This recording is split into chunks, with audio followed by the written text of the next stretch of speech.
ఆర్మూరు నియోజకవర్గ ప్రజలందరికీ మరీ ముఖ్యంగా రైతులందరికీ ఒక విన్నపం, విజ్ఞప్తి. దయచేసి ఈరోజు రకరకాల అపోహలతోని గ్రామాలల్లో కొన్ని అపోహలు వ్యాపింపజేస్తున్నారు. నల్లమట్టి విషయంలో నల్లమట్టి అందరికన్నా ముందు మీ అందరికీ చెప్పదలుచుకున్నది ఏంటంటే, నేను రైతు బిడ్డ. నాకు నల్లమట్టి విషయంలో ఎటువంటి ప్రమేయం లేదు. నల్లమట్టిని ఓన్లీ ఓవర్ స్పీడ్ పోవద్దని చెప్పాను. గ్రామీణ ప్రాంతాలలో ఓవర్ స్పీడ్ వెళ్తే చిన్నపిల్లలు, వృద్ధులు గ్రామాలలో ఉంటారు కాబట్టి. రెండోది, మట్టి పిల్లలు కింద పడకుండా జాగ్రత్త చూసుకోమని చెప్పాను. రెండే నేను చెప్పినాయి. కానీ మిగతా మంది బాడీ కిందనా, బాడీ మీదనా, బాడీ లేవాలా నాకు సంబంధం లేదు. అది ప్రభుత్వ నిర్ణయము. ఒకవేళ రైతులందరికీ మేము చెప్పదలుచుకున్నది ఏంటంటే, ఈ ప్రభుత్వానికి కావచ్చు, నాకు కావచ్చు, రైతులే ముఖ్యము.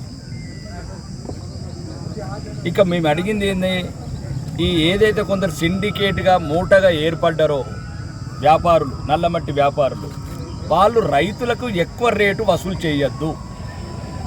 కొన్ని గ్రామాలలో కూడా కొంతమంది గ్రామ కమిటీల పేరిట, దాని పేరిట ప్రతి చోట ట్యాక్స్ వసూలు చేస్తున్నారు.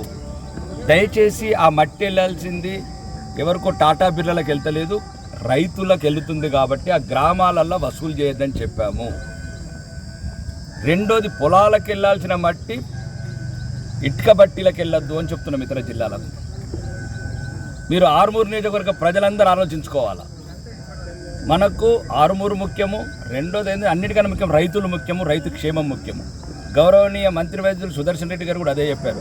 కాదు, మీకు ఏదన్నా ఇబ్బంది ఉంది నా దగ్గరికి రండి, రైతులు రండి, ఏ గ్రామం రైతులు రండి, మనం ఇంకేదైనా మీకు ఏదైనా దీంట్లో సవరణలు చేయాల్సి ఉంది, మీకు ఏదైనా ఇబ్బంది ఉంటే నేను ప్రభుత్వంతో మాట్లాడి, అధికారులతో మాట్లాడి, గౌరవనీయ జిల్లా ప్రభుత్వ ముఖ్య సలహాదారు సుదర్శన్ రెడ్డి గారు ఉన్నారు, పిసిసి ప్రెసిడెంట్ మహేష్ కుమార్ గారు ఉన్నారు. వాళ్ళ సలహాలు తీసుకొని కమిషనర్ ఆఫ్ పోలీస్, కలెక్టర్ గారితో మాట్లాడి రైతులు ఏదైనా ఇబ్బంది ఎదుర్కొంటే ఆ ఇబ్బందులను సరి చేస్తాము. ఇక మరీ ముఖ్యంగా ప్రతి ఊర్లో ఒక అపోహ, ఎమ్మెల్యే గారు, నేను ఏం చెప్పండి, ఓవర్ స్పీడ్ వద్దంటున్నాను. అతివేగము పానాలు తీస్తుంది గ్రామాలల్లో. చిన్న చిన్న రోడ్లు, సుమారు ఆలూరు ఉంది, ఆలూరులోకి వెళ్ళి రోజు 500 లారీలు వెళ్తే చిన్నపిల్లలు దాటుతారు, మెల్లంగా వెళ్ళమని చెప్పాను. మట్టి పిల్లలు కింద పడితే చనిపోతారు, కొంచెం జాగ్రత్తగా వెళ్ళానని చెప్పాను. దానికి మించి లోడ్ ఇంతుండల్లా నాకు సంబంధం లేదు.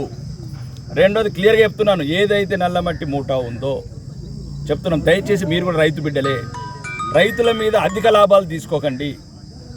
వాళ్ళకి ఎంత మట్టి తీసుకుందో అంతే తీసుకెళ్ళండి. రెండోది, మీరు కూడా అందరు సహకరిస్తేనే రైతుకు ఒక సరసమైన ధరకు పోతుంది.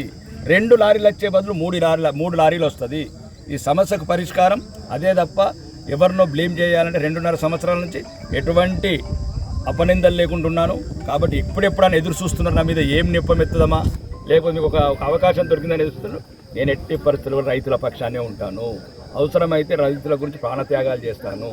ఈరోజు తెలంగాణ అసెంబ్లీలో మాట్లాడేది నేనే రైతుల తరపు నుంచి. వడ్ల కొనుగోలు కేంద్రాలు కూడా ఆలోచించండి. వడ్ల ఈ లారీలను కూడా కొన్ని కేటాయించడం జరిగింది. అక్కడ ఈ లారీలు రోడ్ల మీద నెల 15 రోజుల నుంచి వడ్ల రైతులు కళ్ళాలలో చచ్చిపోతున్నారు. మీరు కూడా ఆలోచించండి, వాళ్ళు కూడా రైతులే, కళ్ళాలలో చచ్చిపోయారు. కొన్ని లారీలను వాళ్ళకి కేటాయించడం. కాబట్టి ఏదైనా రైతులకు కానీ ఏదైనా సమస్య ఉంటే రండి, మాట్లాడదాం. ఇంకేదైనా మీకు ఏదైనా ఇబ్బంది ఉంటే కలెక్టర్ గారితో మాట్లాడదాం, పోలీస్ కమిషనర్తో మాట్లాడదాం, సుదర్శన్ రెడ్డి గారితో మాట్లాడదాం, ఇంకా ప్రభుత్వ పెద్దలతో మాట్లాడి మీకు అనుకూలంగా ఏదైనా ఉంటే, ఇబ్బందులు ఉంటే తొలగిస్తాము. కానీ ఎట్టి పరిస్థితిగా గ్రామాలల్లో అపోహలు సృష్టి మాత్రం రాబోయే రోజులలో దానికి ప్రతిఫలం మీరే అనుభవిస్తారు.